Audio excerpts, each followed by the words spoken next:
Здравствуйте! Приглашаем вас в киноисторию. Я Алексей Юдин.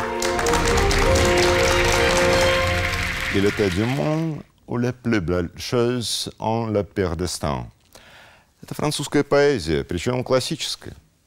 Принадлежат эти строки знаменитому Франсуа де Малербу, и в русском переводе означают следующее. Он был из мира, где лучшее имело худшую судьбу. Как вы уже поняли, в нашей сегодняшней киноистории мы хотим предложить вам нечто из французского репертуара. И Франсуа де Малерб, и эти его строки имеют некоторое отношение к нашему сегодняшнему предложению. Ведь речь пойдет о короле Генрихе IV Наварском. Славный де Малерб был очень близок с королем Генрихом. Он стал официальным придворным поэтом и восхвалял деяния своего государя в величественных одах. Но вот те строки, которые прозвучали в самом начале, де Малерб адресовал вовсе не королю.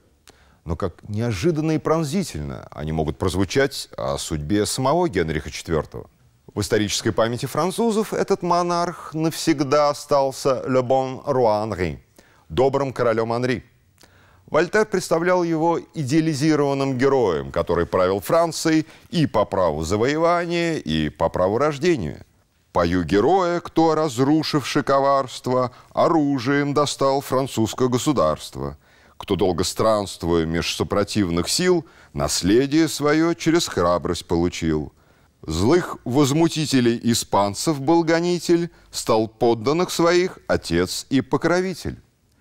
Это, кстати, перевод поэмы Вольтера «Генриада», который сделал в конце XVIII века русский поэт-классицист Яков Княжнин. А люди ушедшего XX века еще, наверное, помнят песенку из фильма «Гусарская баллада». «Жил-был Анри IV, он славный был король». И это все о нем, о Генрихе IV. Да, славный был король, но на свою королевскую жизнь он пережил 7 покушений, пока, наконец, 14 мая 1610 года кинжал Франсуа Равальяка не оборвал его земной путь. Такой вот парадокс. Добрый король Анри – жертва 8 покушений. Так, может быть, это все-таки о нем? Он был из мира, где лучшее имело худшую судьбу.